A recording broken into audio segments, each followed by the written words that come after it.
Since her first entry into the world of music, singer Koch has experienced her fair share of professional highs and lows, most of them related to the potential and the promise that defines the creative process and those associated with it. The roller coaster impact on Caitlin's career recently brought her to a crossroads, a time and a place where she stepped back to reconsider her singing-songwriting path, and where she discovered exactly where and who she is meant to be.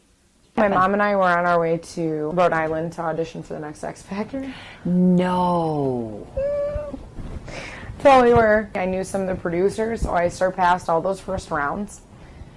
And I was going to the executive audition, and I'm in the car. We're like halfway there.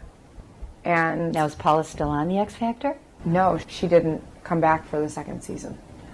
And she called and asked me if I'd be interested in working with her, that she would like to manage me. Somebody like that calls you and says, hey, listen, like, I believe in you and I'm ready to go on this journey with you, you know, get you signed and all this stuff. So yeah, needless to say, I did an audition, and she had a performance lined up for me in Russia a week after that. So we went home immediately, applied for our visas, had them rushed, everything. So does the X Factor go by the wayside? Yeah. No regrets? No. How long do you work with Paula? 3 years. You went to Russia with her, obviously. Nope. Didn't go? This is quite indicative of that time in my life. We applied for our visas, and the plan was to pick them up in San Francisco, jump on a flight, go to Russia, perform original music for this incredible event. People from around the world come perform original music in different languages, different genres. So it was supposed to be your own music you were going to get to perform?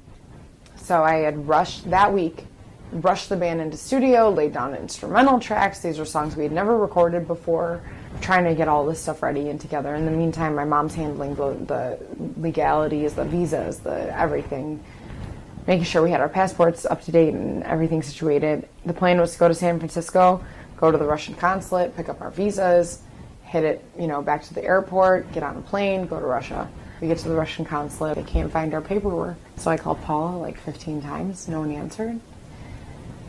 Trying to message her assistants, I'm trying to message anybody that I can.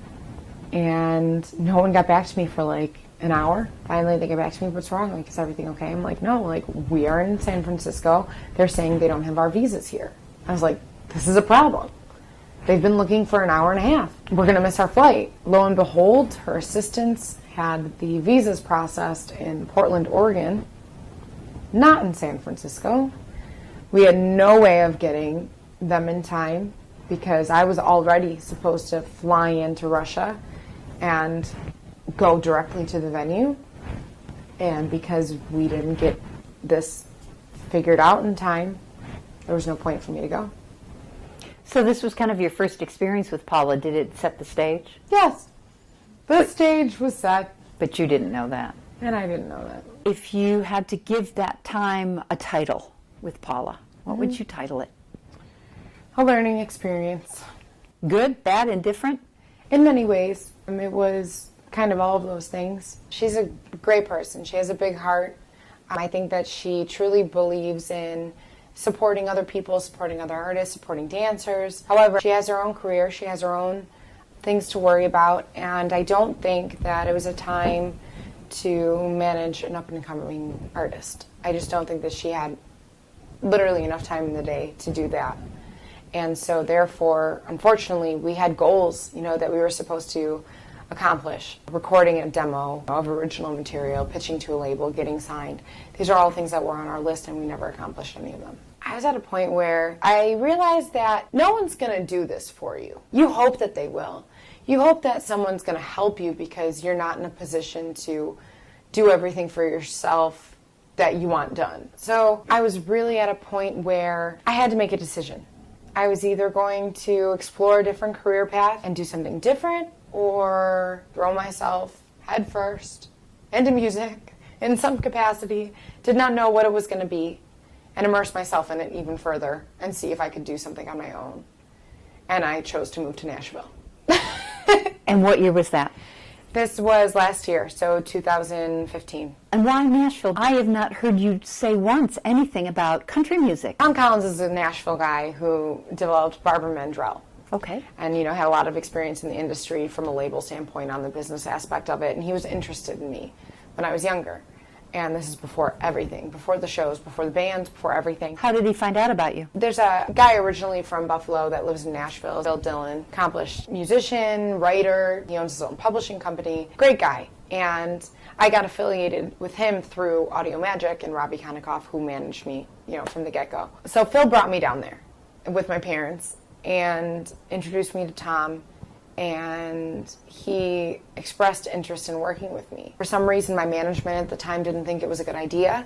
I don't know if it was because my parents were adamant about me having somewhat of a normal life, and I didn't disagree with them because I didn't really know any better or anything. So we never pursued that avenue with Tom Collins.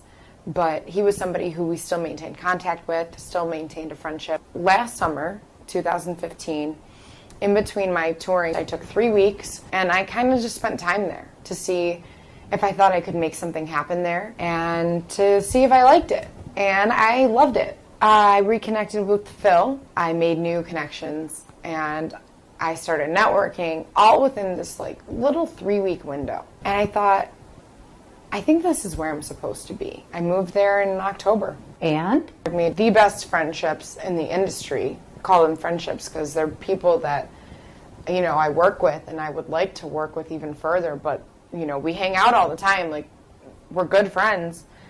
People that write for Chris Young and Blake Shelton and Cassidy Pope, and they work hand in hand with artists every day. David Briggs is somebody that I've been affiliated with, and he is Elvis Presley's original keyboardist. Fast forward 8 months now, and I have a brand new EP I'm exceptionally proud of. I wrote 4 of the 5 songs on there, and the 5th song that I didn't write is Jolene. I produced the thing myself. I'm not a producer, but we did it. We recorded it to 2-inch analog tape, which is unheard of these days. Nobody does that. That's how Elvis, Aretha, Johnny Cash, that's how they used to record. Everybody today uses Pro Tools. Why was that your choice? The musicians I worked with were really enthralled with the idea, and I think because I'm somebody who doesn't need auto-tune, doesn't need those things, they wanted to take advantage of the opportunity, and I said, okay. So we went back to this Cream Puff Studios and recorded my EP to tape, and it sounds good. So you are now 8 months in Nashville. In that time, you've come up with a 5-song EP. Mm-hmm. You've made a lot of interesting and productive connections in the community. Are you staying in Nashville, or are you looking forward to moving to another place? Different music, different place, different kinds of people. Yeah, I was looking to stay in Nashville at least for the next maybe 6 months. My EP actually is receiving attention in the UK. Really? How did that happen? I have a friend in Nashville. His manager is British. His manager reached out to me online and wanted to help. And I said, yeah, whatever that means. I've had that offered to me before, so whatever you can do is great. If you can't, no big deal. And he shopped it around, and there's a A&R rep at Universal that's interested. I have a lot more work to do. I have to record a full-length album and then present it to them before they're going to invest, but that's how Are you enjoying it? Yeah, I am now. I feel like I accomplished something that, even if people in the industry perceive it to be, a little raw, this EP really is me. It expresses everything about myself that I would like people to have access to if they met Caitlin as an artist. This is the kind of stuff that I like. It's the kind of music that I like. It has soul, it has R&B influence, but it's basically Southern rock. It's country music. It's all fused together, and hopefully people like it.